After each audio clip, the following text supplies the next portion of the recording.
This is the Byrne Group plate, known in years past as the Mildmay Fleet, but Byrne Group sponsorship very welcome in recent years. You've got the non-round number 3, Crescent Island, and Jason Maguire is on number 18, Beautiful Sound. Yeah, 2 miles and 5 furlongs. They're headed by Cheltenham, who had a rejuvenated run at Ascot the time before last. Jumps well for Andrew Thornton. Consigliere, Tom Scudamore would have a chance on the pick of his form. Haven't seen too much of late, only had the 3 runs. Edgebriar, probably the best jumper in the field. Not without a chance either at a decent price of 14 to 1. And Hollow Ladies comes here in really good form. Freddie Murphy looking for his 2nd winner of the festival, and Graham Lee. Pariah's been to plenty of the big festivals over the last 3 or 4 years. He's got ability, but he is an unreliable so-and-so. He's not in any sort of form at the minute. Aimigayle bolted up at Newbury's Hennessy meeting. He was well back to do so, being put away for this. This is tougher and he's gone up, but he's an interesting one. You're the Tops ran really well in the race that John just talked about. Edgebriar here in the autumn, and then a stinker next time. He's had a break, presumably wasn't right. Quartz to Tie, well in compared to his hurdle mark. Didn't take to fences 18 months ago, but looks as though he's going to do so this time around. He's a penalty and he's well fancied. And Matui is the horse that Aimigayle ran all over at the Hennessy meeting, and he's run okay since, but not well enough to suggest he might win this. He normally likes to front run. Gansey comes here on the back of a win on really heavy ground at Newcastle. Call Me a Legend. She ran all right the time before last, was slightly disappointed last time. Holmwood Legend won at the weekend at Sandown in front of Peplum. Gary Moore's horse is running well, and Venetia Williams, she's well represented here, just smudged though, probably not one of the most fancied. Aimigayle, a good tough mare at her best. Just think they might go a bit quick for a 2-5 round here. Plain Pouvoir, not a bad horse on his day. He is ridden by £5 claimer Robert Dunn, but he's not in form that you think he's going to win a race like this. Beautiful Sound, much fancied from Ireland. Horse that Ted knows plenty about. Yeah, I used to have him when he won a £1 a pint and a chase for me. Gordon Elliott's won 2 for him. He loved the ground and he won't mind the trip. He's got a huge chance. Maybe a bit skimpy at 5 to 1. Storymaker's not a bad horse. Sandy Forster sending him all the way down from Scotland. Bible Lord is fairly handicapped, but he's an unreliable jumper. Big day tomorrow coming up for Neil Mulholland, and he's represented here by I'm a Legend. Mark Quinlan takes a useful £7 off his back, gets on really well with I'm a Legend. He's already won 4 this year. And just before we say anything, I'd just like to compliment the stable yard staff down there in Cheltenham. Been in and out of it, it's run like a hotel. It's first class, everything you want. They're a credit, both the security team and the stable staff. You can take your hats off, lads, there's no better. And just with 30 seconds left, say all the best to 2 legends of jumping. Bob Champion, who's not been very well. Peter Easterby, he's on the road to recovery. I think they're watching in. All the best, gents. Hope we see you back around soon.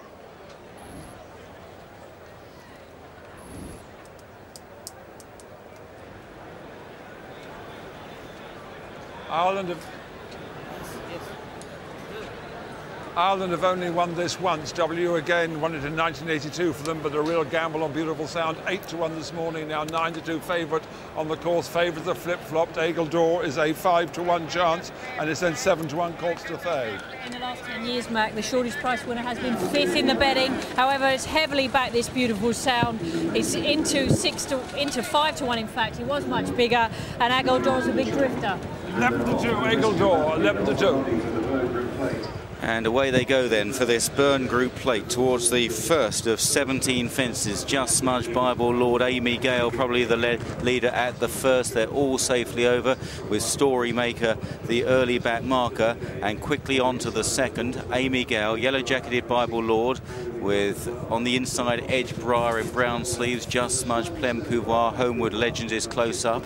And then just in behind the leaders is Storymaker as they go towards the third, with Quartz to Thay prominent on the outside. Jumping this one up the inside is Aimigayle of then further back Cheltenham and Consigliere on the outside from Call Me a Legend. Looking towards the rear, Matui is held up today, often makes the running, with stablemate Pereira on his inside. Then Hollow Ladies, Beautiful Sound and Storymaker is last of all.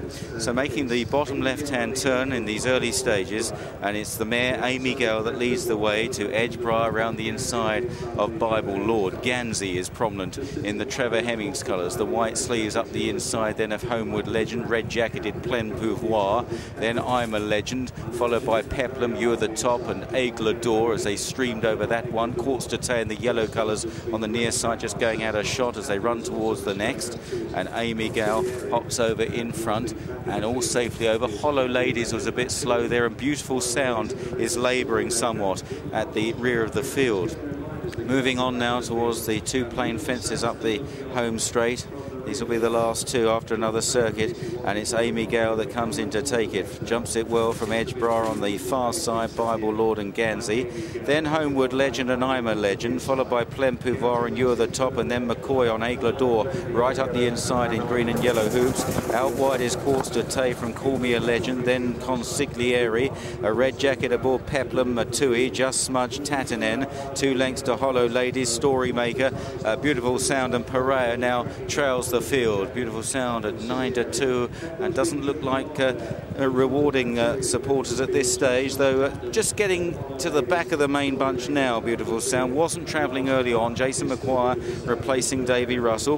This is the final circuit then. They head down the back straight. Bible Lord and Aimigayle together as they race downhill to this plain fence, followed by Gansey, then Edgeborough on the inside, and Holmwood Legend. They're tracked by You Are the Top in the white jacket. Out wide still is Courts de Tay as they race now towards the water jump, and a packing group of about 12 or 15 horses up front there.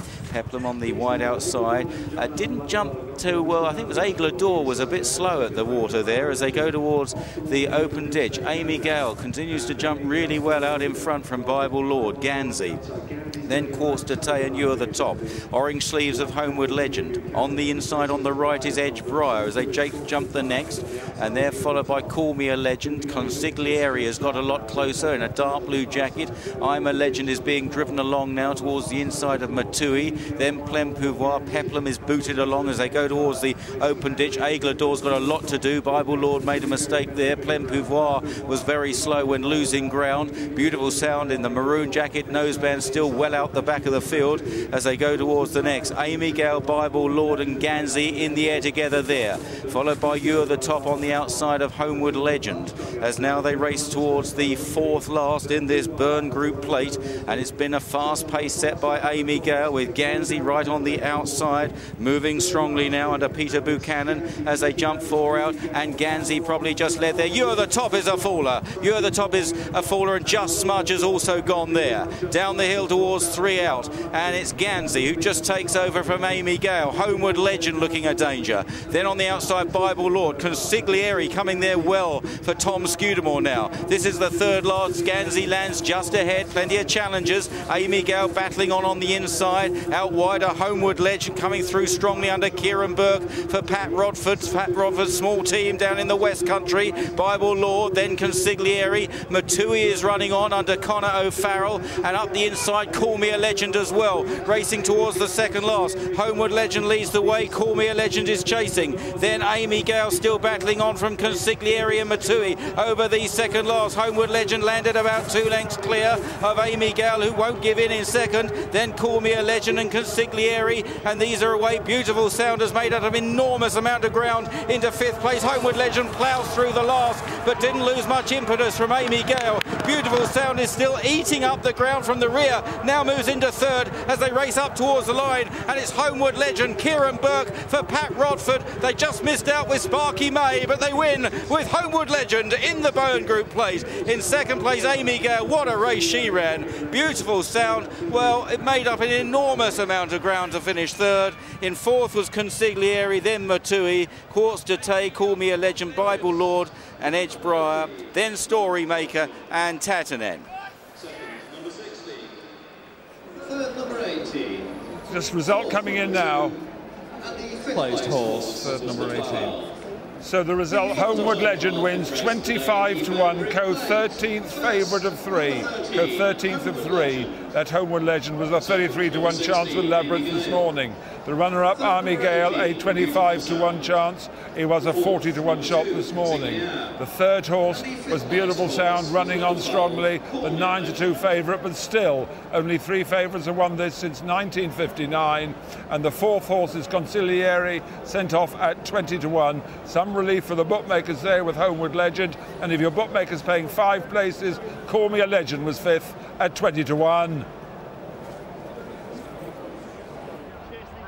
Kieran, what about that? I think you enjoyed that. Just a little bit. I mean, we had a nice run there on Tuesday. She came up against a good horse of Cavega and finished second. So we didn't really expect this one to come here and win, but thought he'd run a nice race. Coming up the hill on a day like today, describe that. Oh, unbelievable. Absolutely unbelievable. It's every jockey's dream.